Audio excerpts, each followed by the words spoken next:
ሁለት ነገሮችን ማነጻጸር ያስፈልጋል። አንደኛው የፕሪቶሪያ ስምምነት ለፌደራል መንግስቱና የፕሪቶሪያ ስምምነት ለህወሓቶች ምን ማለት ነው የሚለው መታየት አለበት። ምክንያቱም በዛ ዲፊኒሽን ላይ ነው ትልቁ ችግር። የፕሪቶሪያ ስምምነትን እንደ የጦርነት ፋታ ማግኛ ወይም ደግሞ ጦርነትን እንደ እግር ኳስ ወስደው 45 ደቂቃ ተጫውተናል፣ በ11-15 ደቂቃ እረፍት አድርገን ደግሞ እንመለስበታለን። በዚህ እረፍት ጊዜ እናገግማለን፣ ቁስለኛችን እናክማለን፣ ራሳችን እናስታጥቃለን፣ ራሳችን እናደራጃለን። ከዛ ተመልሰን ዳግም መጀመሪያ የሰራነው ስህተት እንሰራለን አሁንም። ምክንያቱም በዚህ ስህተታችን ዋጋ የከፈለው በአብላጫው ንጹሃኑ የትግራይ ህዝብ ነው። ንጹሃኑ ባንጡራ ሀብቱ የገነባው ሀብት ነው የወደመው። ስለዚህ ጦርነትን የፕሪቶሪያ ስምምነትን የጦርነት ፋታ ማግኛ አድርጎ የማየት ችግር በህወሓት በኩል አለ።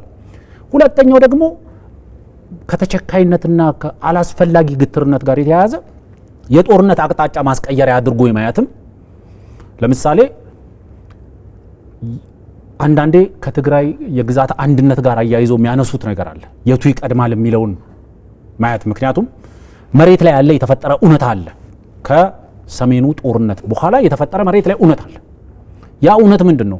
ላለፉት 20 ምናምን ዓመታት ለ30 ምናምን ዓመታት ሲነሱ የነበሩ የመሬት ይገባኛል የማንነት ጥያቄዎች አሉ። እነዛ የታጠቁ ኃይሎች እዛ መሬት ላይ ሰፍረዋል።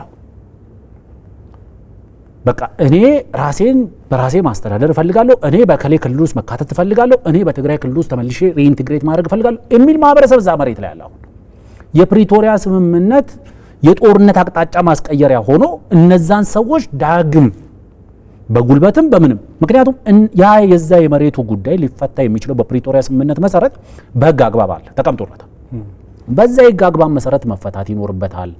የተፈናቀሉ ዜጎች ያለምንም ቅድመ ሁኔታ ወደ ተፈናቀሉበት ቤታቸው ወደ ቀደመ ሀብት ንብረታቸው መመለስ አለባቸው ስትለው አይ የተፈናቀሉ ዜጎች ወደ ተፈናቀሉበት አካባቢ ከመመለሳቸው በፊት አመራሩን አዝለው ታጣቂ አዝለው ካልተመለሱልኝ በስተቀር የሚል እሳቤ አለ። ይሄ የጦርነት አቅጣጫ ለማስቀየር ያመጠቀም ፕሪቶሪያ ስምምነትን ለእያንዳንዱ ችግር አይ ተፈናቃዮቹ እንዲመለሱ የግድ አመራሩ የግድ አስተዳደሩ የግድ መሬቱ መመለስ አለበት።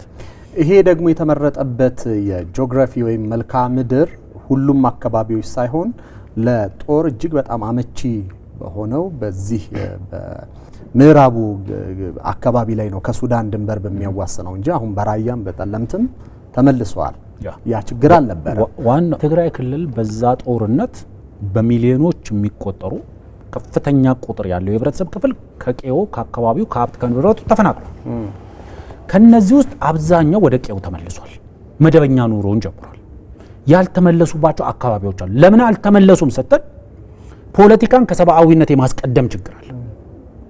ምክንያቱም እነዛ ሰዎች በኬንዳ ወይም ደግሞ በድንኳን ውስጥ ከሚኖሩ ትላንት አርሰው ይበሉ ብቻ ሳይሆን አርሰው ያበሉ የነበሩ ሰዎች፣ ሰርተው ይኖሩ የነበሩ ሰዎች፣ የሰው እጅ መጠበቅ ያለመዱ ሰዎችን በድንኳን ውስጥ አመቺ ባልሆነ ነባራዊ ሁኔታ የቀን ሀሩር እየተፈራረቀባቸው የሌሊት ቁር እየወረደባቸው ከምታኖራቸው ወደ ቀያቸው መልሳቸው በአካባቢያቸው ራሳቸውን የሚያስተዳድሩበት ሜካኒዝም ይፍጠሩ።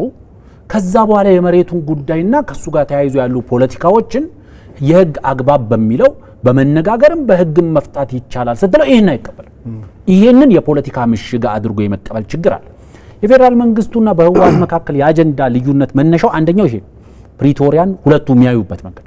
ለምሳሌ የፕሪቶሪያ ስምምነት በተፈረመ ማግስት ህወሓቶች ከኢትዮጵያ እንደ ሀገርም ከኢትዮጵያ ፌደራላዊ መንግስት ጋር የሚያስተሳስረን ብቸኛ ድልድይ የፕሪቶሪያ ስምምነት እንጂ ህገ መንግስት የሚባል ነገር አናቅም የሚል ነገሮችን በተለያየ መድረክ ላይ መጥተው ይናገሩ ነበር።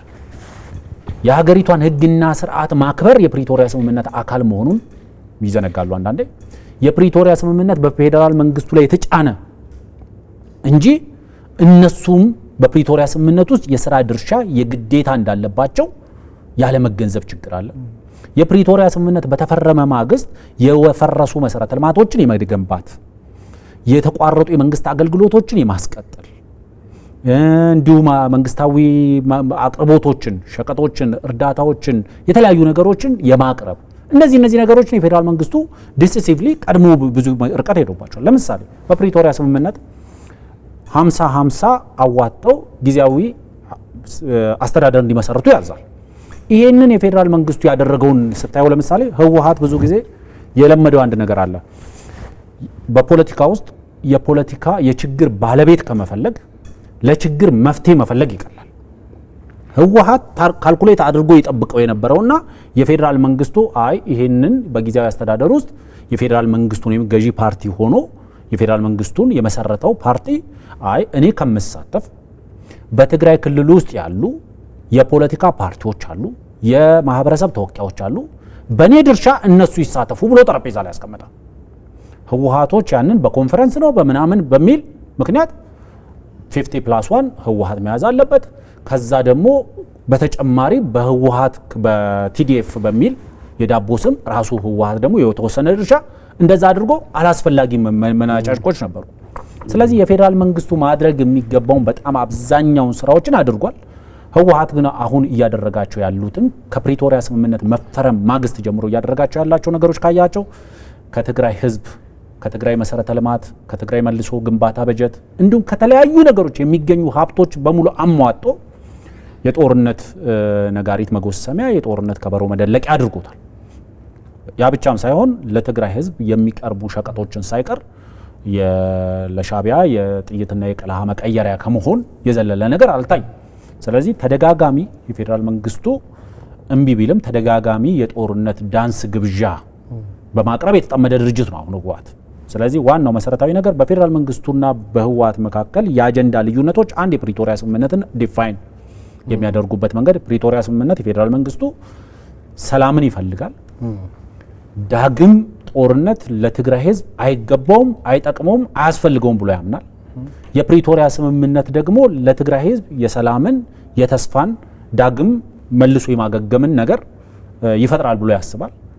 በህወሓት በኩል ደግሞ የፕሪቶሪያ ስምምነትን የጦርነት አቅጣጫ ማስቀየሪያና የጦርነት ፋታ መውሰጃ አድርጎ የማየትና የጦርነት ነጋሪት የመጎሰሚያ አጋጣሚ አድርጎ ነው እየወሰደው ያለው ብዬ ነው።